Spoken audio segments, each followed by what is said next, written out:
रामदूत अतुलित बलधामा अंजनी पुत्र पवन सुत नामा। जय हनुमान।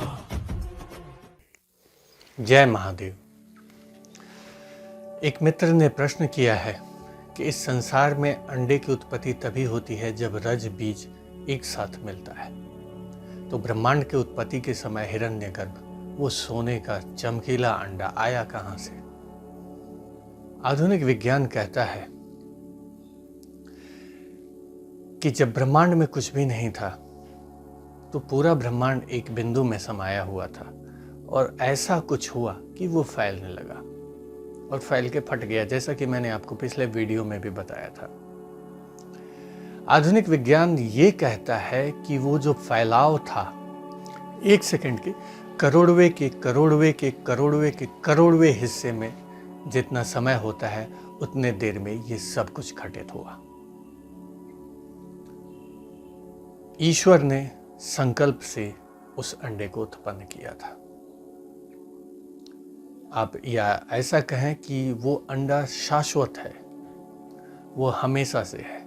इस ब्रह्मांड में 3 चीजें शाश्वत हैं। वो 3 चीजें क्या हैं?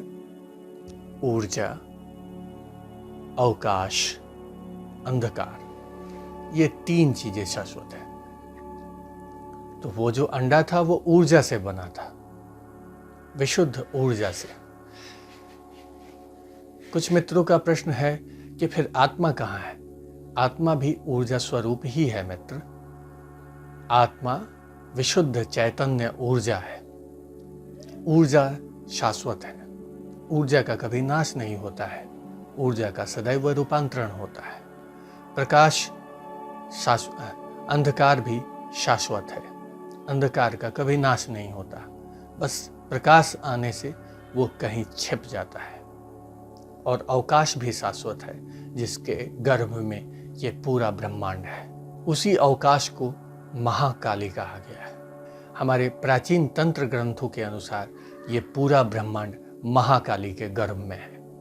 वो अवकाश ही महाकाली है। अवकाश का स्वभाव अंधकार है और ऊर्जा का स्वभाव प्रकाश है। तो अगर आप इसको बाइनरी सिस्टम के हिसाब से देखें तो अंधेरा और उजाला, आकाश और अवकाश, ये एक दूसरे के एंटी मैटर हैं, लेकिन ये हैं और इन्हीं के होने से सब कुछ है। जब बिग बैंग हुआ था और शब्द ब्रह्म पूरे ब्रह्मांड में फैल गया था, जिससे आकाश की उत्पत्ति हुई, तो उसमें से अवकाश का कुछ हिस्सा इस ब्रह्मांड में रह गया, जो अपने स्वभाव के अनुरूप कार्य करता है। वह प्रकाश के हिस्से को निगलने का प्रयास करता है। वह इस ऊर्जा को खा जाने का प्रयास करता है, जिसके कारण इस ब्रह्मांड में परिवर्तन का नियम बना। उसी अवकाश के अंश के कारण इस ब्रह्मांड में परिवर्तन होता है और उसी परिवर्तन को हम मृत्यु भी समझ सकते हैं। मृत्यु शाश्वत है, ये सभी जानते हैं, लेकिन मृत्यु आया कहाँ से? इसका उत्तर अगर आप किसी से पूछने जाएं तो कोई ये कहेगा कि ईश्वर ने बनाया इसे, लेकिन नहीं। अगर आप विज्ञान और तंत्र ग्रंथों की बात करें, ऊर्जा या आत्मा शाश्वत है, वैसे मृत्यु भी शाश्वत है। आपने पूछा कि ये तीनों आए कहाँ से? अवकाश कहाँ से आया? अंधकार कहाँ से आया? और ऊर्जा कहाँ से आई? हिरण्यगर्भ कहाँ से आया? इन तीनों की उपस्थिति ब्रह्म का स्वभाव है। परब्रह्म परमेश्वर का स्वभाव है। ये उसकी प्रकृति है। वो कौन है, कैसा है, ये कोई नहीं जानता। इसके बारे में वेद कहता है तद अज्ञेयम, जिसके बारे में नहीं जाना जा सकता वो अज्ञेय है, अनजान है।